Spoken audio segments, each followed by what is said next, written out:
While we sleep, the guardians of the night take to the streets, having said goodbye to those they love. Each other knowing they may never say these words again, they face the evil that we run from. They dedicate their lives to those that would hate them because they wear the badge. They wear the badge not for the glory or recognition, but because they were born to honor the thin blue line. This is the LEO First Podcast. We'll talk to the men and women in law enforcement, those that have retired, and anyone who's impacted by law enforcement. We'll peel back the curtain, and you'll get the real stories. The good, the bad, and the ugly. Every law enforcement officer has a story to tell. Get ready to hear from the men and women who put their lives on the line every day for their communities and their country. Welcome to the LEO First Podcast. Now, here's your host, Michael Laidler. Hey everybody, it's Michael Laidler, your host of the LEO First Podcast. And as I mentioned on Instagram and LinkedIn, this is going to be a special edition episode. Why? Because what's going on in our community and our society right now, just recently, we had an assassination attempt on former President Donald Trump, who's also running again. And I'm not going to get into the politics of everything that happened with there. I'm not really a political person, for and foremost, because I don't understand it. And I have too much other things going on to worry about that. But I wanted to get into the mental psyche of what happened with the response of the people that did the shooting and the Secret Service, because as I scrolled through social media, and I scrolled very, very lightly, I don't dig into people's comments, I saw different headlines that talked about what that Secret Service people they should have done or what they would have did. And a lot of us have not pulled the trigger. In my 20 years of law enforcement, the most I've ever come into getting in a situation is having my finger or having my hand on the outside of the trigger guard. And trust me, guys, I am more than happy that that's the only thing I've ever had to do in my time. But today's guest, Michael Sugrue, he has been in one fatal shooting, as well as he's been in situations where he's had to almost pull the trigger. And I love to have people like him on because he's the reality. He is the real deal. He's not a theory-based person as far as what can happen out there. So today is, like I said, it's going to be a special edition. It's going to give Mike the opportunity to explain kind of like what really happens in the brain, not what a professor tells you or what social media tells you, what actually goes through. And because I want to highlight and show you guys that while we're being hard on these folks out there, Secret Service in particular, there's more than just what happens to what you see on TV. There's things that go on. Shooting flesh is a lot different than shooting a silhouette. And not understanding that makes it easy, I guess, to critique somebody until you get in that situation. So, Mike, I know we did our podcast back in July of last year. If anybody's looking for that one, if they want to get a whole idea of what Mike has going on, you can go to episode 19 of the LEO First Podcast. You can also see Mike on multiple platforms. Man, this dude, he has 40,000 followers on LinkedIn. He has Facebook. He has Instagram. He has multiple accounts. So if you're really trying to figure out what he has going on, look at his different accounts, guys. You won't be hard to find him. Trust me. He posts and he's good at it. He has a book called Relentless Courage. If you have not read it, which I have heard the audiobook, and how you hear his voice now is exactly how he sounds, which is pretty cool. Take a look, grab it, buy it. Also, leave a review if you do buy his book, because he's pouring his life into what he believes and what I believe as well is an important concept, and that's mental wellness in law enforcement. So, Mike, I know before we started the show, I brought up when you did have to have a fatal shooting, but before that happened, and you made a good point, the fact that you didn't shoot somebody early on in your career, which you got very close, also left the impact on you. So tell us, without walking us through the whole thing, because if people want to know the entire story, both of his shootings, go buy his book. Trust me, the way he wrote it, it gives you a detailed response. What we're looking for, and I really want people to understand, is the emotional side to the first attempted, I guess, or almost shooting you had. So tell us about that one. Yeah, I just want to say, before that one even happened, as a law enforcement officer, I mean, I can literally count over 100 times where I've had to pull out my firearm and point it at somebody. And 99.9% of the time, people comply and they listen. And in many of those cases, my finger never even went to the actual trigger. Now, the incident that you're talking about, I was literally a millisecond from shooting this kid. And I call him a kid because he was a young teenager. I didn't know that at the time. But to make a long story short, I was in an undercover role. I was helping one of our detectives, and we were looking for a residential burglary suspect where they had taken actually a fully loaded laser-sighted revolver. And I was with my partner. We got split up and we were just doing reconnaissance because we were expecting this guy to show up hours later. Well, it turns out I actually found the car that he was hiding in, and I didn't realize it was him. And I didn't look anything like a police officer. I had a goatee, shaved head, big earrings, wearing Air Jordans. And I remember this kid popped up. And again, I didn't even know for sure that this was the suspect. I just knew that we had to talk to this guy. Mm-hmm. And as soon as he pops his head up, he opens the door, and I lift up my shirt to show my gun and badge so he doesn't think I'm robbing him or, trying to assault him. And he takes off running. And at that point, I start running after him. I pull out my gun, and literally as I'm chasing him, he starts to pull out this laser-sighted revolver from his waistband. I mean, literally, I can see the gun coming out of his waistband. And all I know is this armed, dangerous guy is in this crowded parking garage, running towards the public. And I remember thinking, like, I'm going to have to shoot this guy. And I won't say the language here. I said some very foul language. And I said, basically, if you don't effing stop, I'm going to effing shoot you. Mm-hmm. And I call it by the grace of God, for some reason, this young man listened to me at that very moment, in that instant, when I was literally finger on the trigger, getting ready to pull it. He put his hands up in the air and dropped to the ground.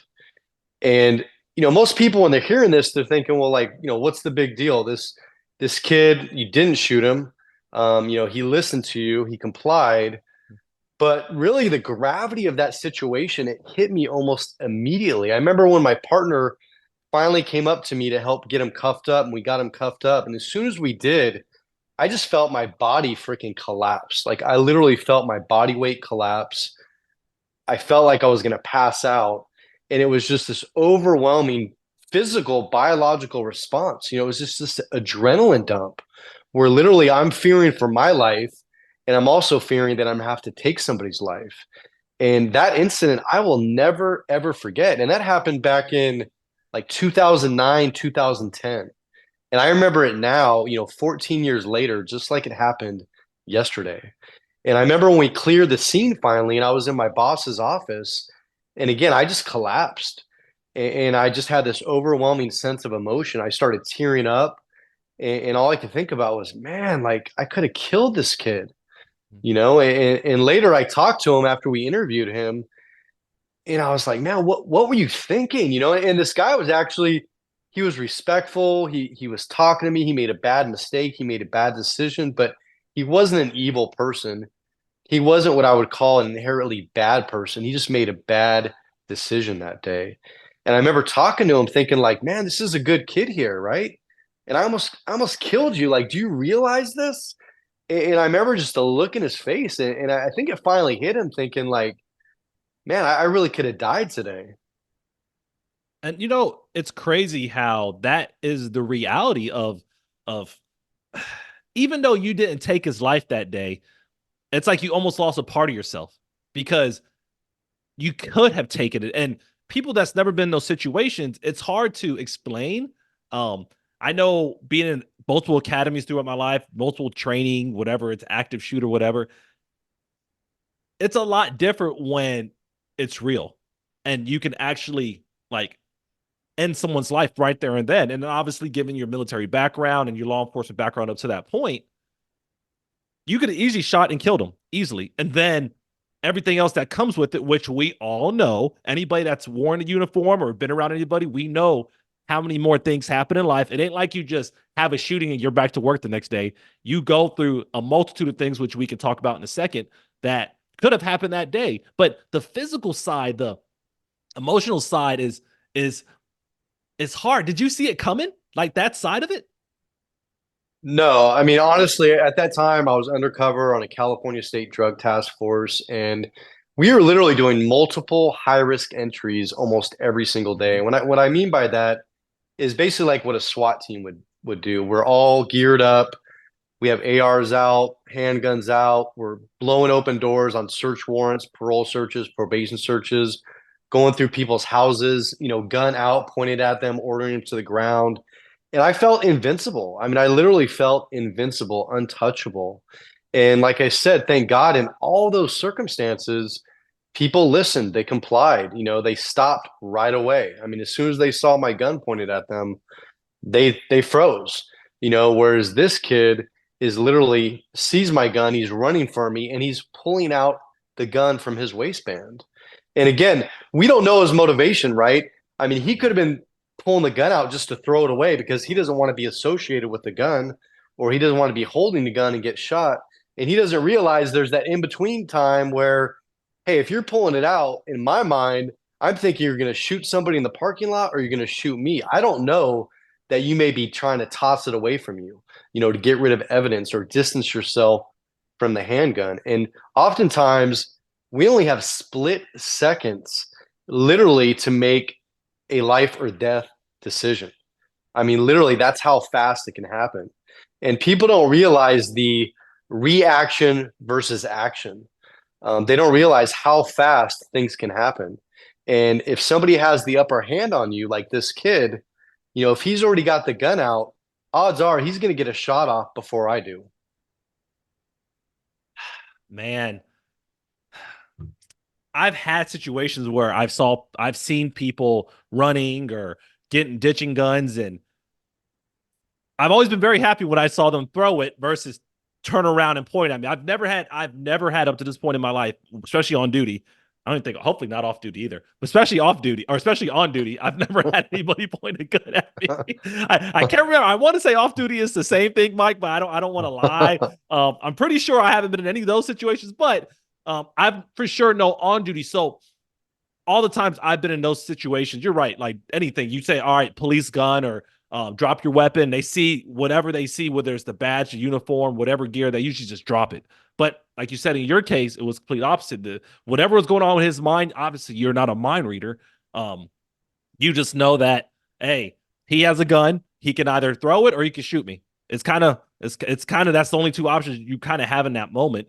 But you're right. That split second decision I talked about on a podcast back years ago is I call it the 0.25 decision, where you literally have a quarter of a second to make a decision on everything you see. So you literally a quarter second, and people are like, how fast? I said, you time it, guys. It's faster than I talk. So you have to quickly make a decision. In that case, you made a decision that worked out. Thank goodness you didn't have to take his life, and you were able to go home safely. He was able to go home safely. You did have those emotional effects, but thank goodness you didn't have to do that. Now, you had a situation which I know has been probably one of the bigger factors in your life because it has impacted you at all levels, not just work.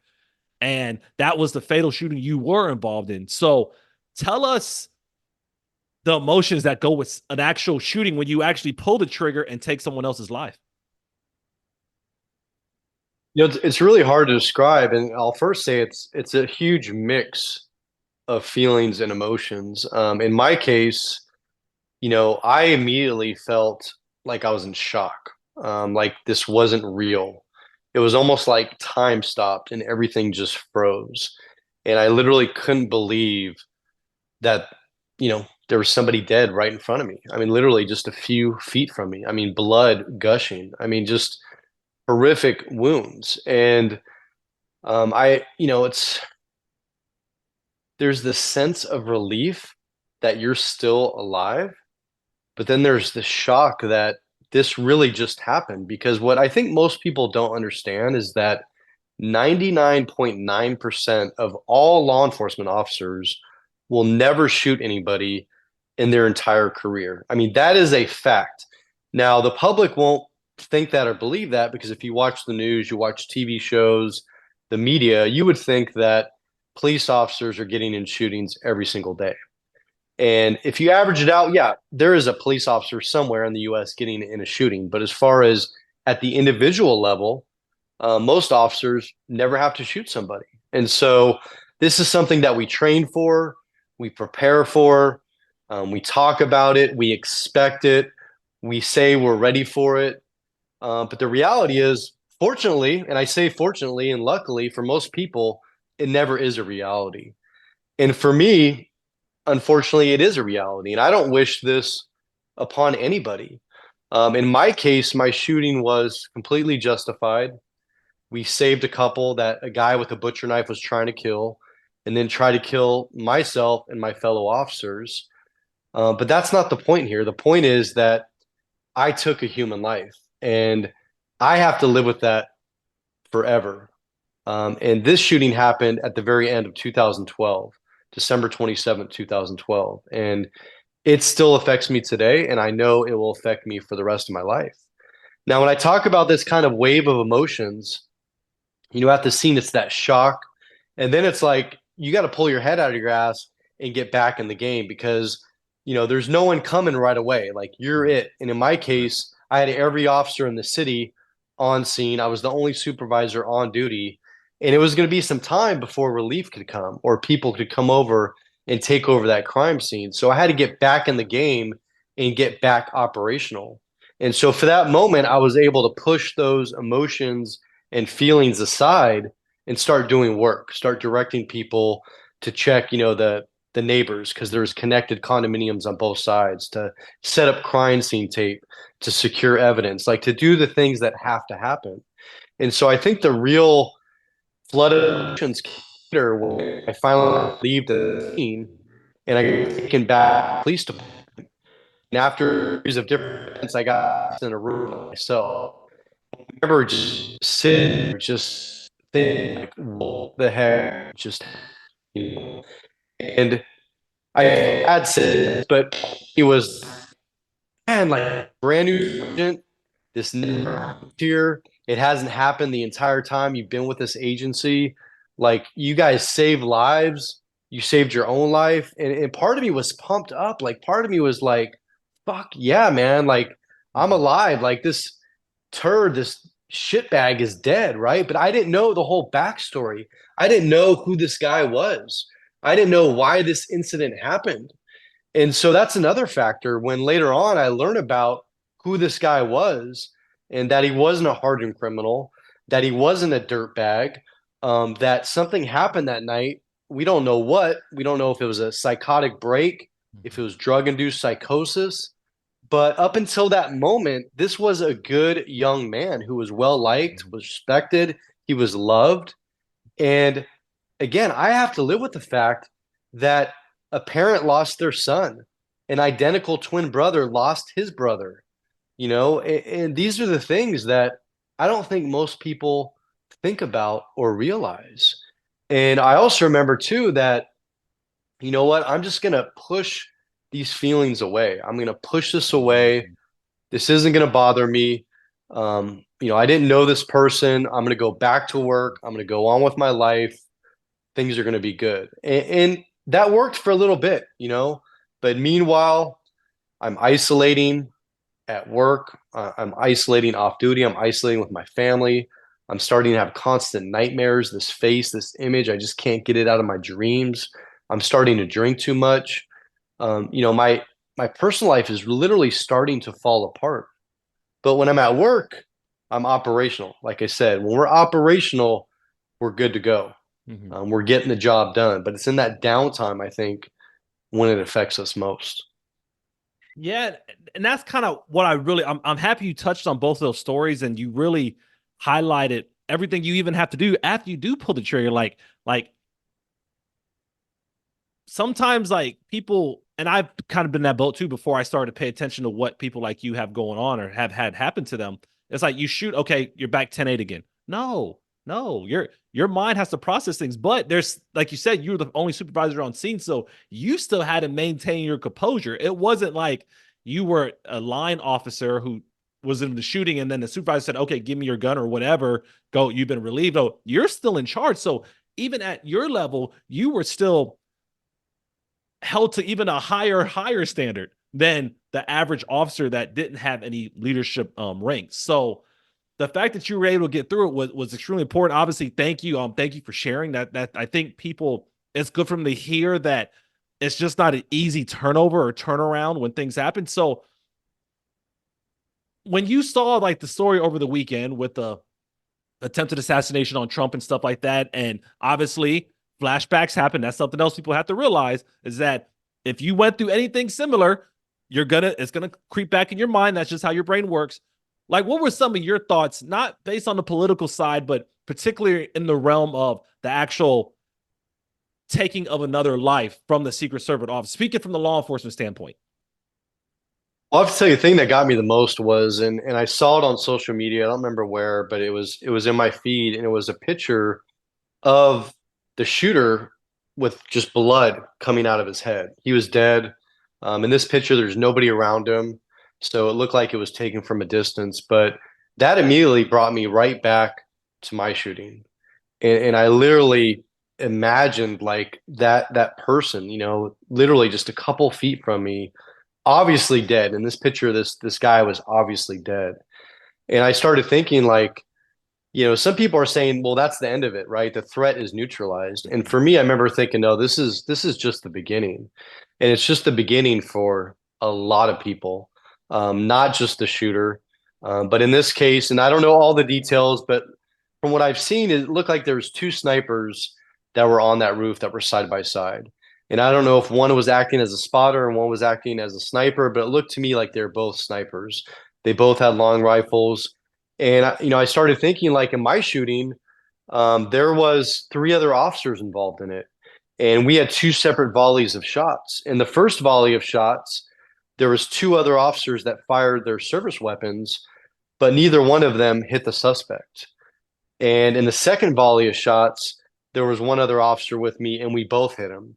And so, what people also don't realize is that that person that didn't shoot, they're going to start blaming themselves. They're going to have guilt. They're going to think like, why did I hesitate? Or why didn't I pull the trigger? Why didn't I pull the trigger sooner? And I immediately start thinking about the poor firefighter, the one that was killed in the stands. They've been showing pictures of him online with his family. That's tough. And horrific. And thinking about that, and that's where this guilt comes in of the people that were there. You have magical thinking. Like sometimes officers, in shootings, the ones that don't shoot are just as affected, if not more affected, than the ones that do shoot. And this is another issue because when it comes to police departments, when it comes to agencies, people want to wrap their arms around the shooter, but they forget about everybody else involved in that situation and what their role was. And we also need to understand that everyone sees and hears things differently. There's extreme hyper-focused vision. There's selective hearing. Like in my shooting, I didn't realize that in the second volley of shots, it was a different person. I thought it was the same person, both volleys of shots. I had no idea because I was so super focused on the threat. And that's what I don't think people realize. And so, I'm not here to critique anybody in the Secret Service or what they did because simply I don't know all the facts. I don't know all the details. But I can also tell you that these shootings affect everybody differently. Mm-hmm. I've met officers who have been involved in shootings and they seem fine. And I'm not just talking about right after, I'm talking about years later. They seem like they're okay with it. And that's, I think, because every shooting has different circumstances. The suspect has different circumstances. But, even learning about this suspect, right? We're learning that this was some loner, some bullied kid. He probably had an extremely rough time as a teenager, probably got picked on, beat up, who knows? And I'm not justifying anything that he did. But again, that sniper that took his life, he's going to have to get to know who this kid was. Mm-hmm. He's going to have to get to know how did it affect his family? Who are his parents? There's always more to this story. And so that's what I think the public doesn't realize is they think that an officer just shoots, that's it. We pack up our stuff, we go on to our next mission, or in this case, the Secret Service agent packs up his rifle and goes off to his next assignment protecting, some president or vice president or whoever. And that's not the case. It's not the case at all. I can guarantee you that that incident will change the lives of countless people. Yeah, you're right. And before, one of the things we talked about before is that the Secret Service training isn't just like no run of the mill training. It's not like they're like, hey, you look like you could shoot. No, for you want to just be a regular Secret Service agent, you're going through a lot of training. But then on the next level of being a sniper for the presidential detail, there's things that you had to go through, at least on paper. You know what I mean, Mike? So when you finally get to do the action side, which is the reality of what we talk about, it's a whole other category. So I have one final question for you as it relates to the shooting. If we wanted to create a level of empathy for the law enforcement officers that were involved, like what are some things that you can suggest that people can do, whether they're in our industry or even outside of our industry, to help keep these people like in their prayers or in their mind that, there's still people outside of the uniform? I think really, showing support for your local police department, for your local agency. What matters most is your community, right? And the relationship that you have with the police officers that are serving and protecting you, that are literally putting their lives on the line every single day, knowing they may not come home. Here in my community, we actually lost somebody last week on Friday. This motorcycle officer, I'd met him, only 32 years old, married, two young boys, and he was doing a traffic stop. He was protecting the public. He was doing a traffic stop on his motorcycle for somebody that was either speeding or ran a red light or something like that.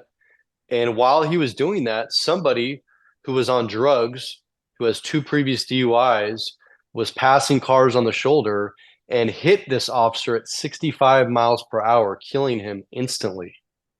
So this husband, this father who was only 32 years old, will never see his family again. He'll never see his kids graduate high school. He'll never see his boys get married. I mean, you think about this impact and this ripple impact on that officer's family, friends, and loved ones. And this is just my community that happened just a couple days ago. But we have officers that are literally getting killed almost every single day across this country. And like I said, they're willing to put their lives on the line for complete strangers. And I think what's most important is to get to know them, to understand that they're human just like you, that we have feelings, we have emotions, we have families, we have loved ones, we have all the same issues and problems that you're going through, but yet we still step out the door every single day willing to do what most won't, and that's run towards danger when people are running away from it. And it does take a special type of craziness to do that. I think we all can agree on that. So run towards gunfire. We all have done it.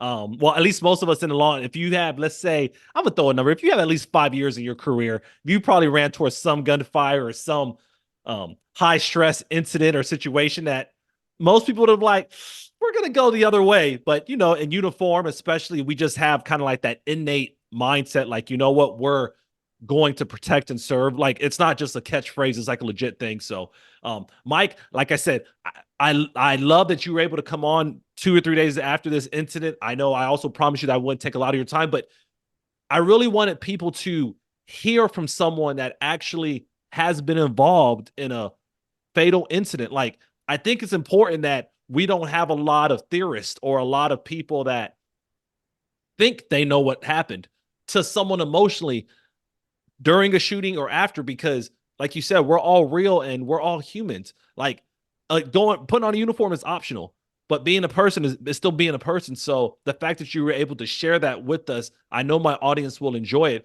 And once again, guys, if you're looking for Michael Sugrue, you can find him on Instagram, LinkedIn, Facebook. I don't know if you do anything on X. I really don't do much on X myself, but if not, you guys reach out to him. Also, grab a copy of Relentless Courage. You can find it on Amazon. You can find the print version, or you can do the Audible. And once you read it, guys, please leave a review. I want to say, Mike, what are you, about 600 reviews now, if not more?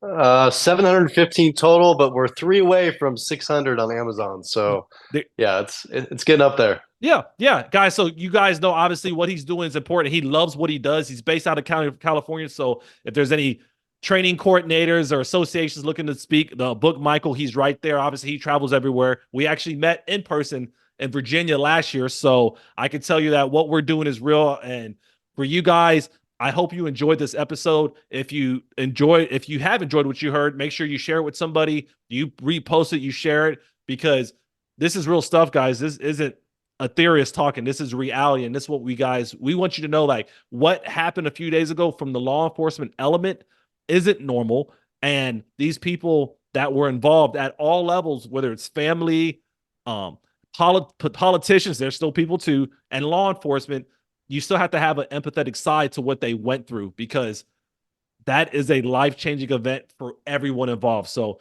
guys, thank you for the time. Mike, thank you for the time as well. Hope you guys enjoy this. If you guys need anything else, please reach out. Y'all have a great day. You've been listening to the LEO First Podcast. Michael has been in law enforcement since 2005. He's worked for 3 law enforcement agencies in 3 different states. He's a professional speaker who travels the country teaching about leadership development and self-awareness. And he's the author of a book called Greatness Beyond the Badge: The 3 Key Principles for Self-Awareness. It's Michael's passion to bring law enforcement members' stories to the front, so you get the real and raw take. We hope you've enjoyed the show. Make sure to like, rate, and review. And we'll be back soon. But in the meantime, hook up with Michael on YouTube, Instagram, and LinkedIn at Michael Laidler, on Twitter at Michael A. Laidler, on Facebook at Michael Laidler Leadership. Send an email to michael@michaellaidler.com and hit the website at michaellaidler.com. See you next time on the LEO First Podcast.